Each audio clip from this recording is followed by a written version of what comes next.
There's a lot of people that play games these days, and each one of them spends hours and hours playing those games. And as composers, we've got this great opportunity to teach future generations about the music, affect their sensibilities. Therefore, I think it is important that the music in games is of the highest quality, and that includes recording with live musicians. So today we've been recording a suite from Smalland to put a spotlight on musicians from Midlands. One of the highlights of today has been actually, and slightly worrying parts of today, is having a composer sitting behind you throughout the whole day. But that was great to actually work with somebody on their music and sort of bring that out and to hear what he wanted from it, and actually to be able to respond to that as an orchestra was brilliant actually. Pav's got a really acute sense of detail. He's got a really attuned ear, so you know, he could pick out specifics in terms of any issues or things that are bugging him. He's not afraid to stand up and, you know, pick those things out and be assertive in a good way, so to get the best out of the project. That's what people want. It's the quality, it's the kind of flawless finish, and I think that's brilliant. Being the generation that grew up with video games, you know, and seeing their evolution from way back in the ZX81, ZX Spectrum days of the 80s, you know, as a school kid, right up to now, and playing games with my kids. Games are movies now. It's really great to be able to take it, and it's a real orchestra, to put into what is essentially a movie. And that's how I approach this with the sound. It's like an orchestration for, you know, a Hollywood movie, really. The character is of the size of an ant, and he's going through this whimsical world where everything is bigger than him. And I thought this project would benefit from a soundtrack that's really whimsical, almost neoclassical style.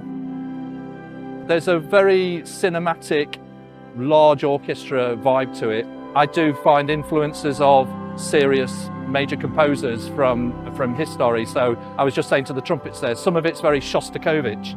So it did break some of my mindset as to what this music could be about.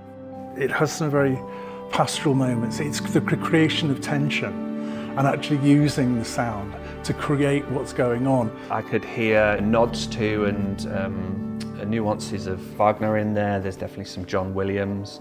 I thought there was also some Bernard Herrmann in there as well. Nods to the Grand Masters, I would say, you know, the cinema and screen as we sort of know it. Having played quite a few recent contemporary pieces and recorded some with other orchestras, I think there's some really interesting and diverse music across the board. It's not just one style and he just goes with it for the rest of it. There's a multitude of styles to really enjoy. There's a wide variety of influences, and it's great that a composer's listening to a wide palette before writing what comes to mind.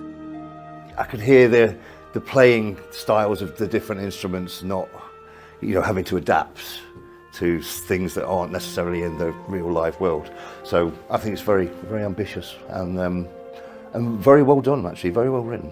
I think he's got the best out of all the instruments in the orchestra, and the music we played today was, I thought, really, really well written for the instruments. So it was actually really satisfying music to play, really atmospheric, and really got a sense of sort of drama to it as well. It was really interesting to see his take on it and hear what he'd created. And it's a very high quality product, so I hope he's really pleased with it. And it was, I think it was called Surviving the Storm, and it was a very... I can't get out of my head now.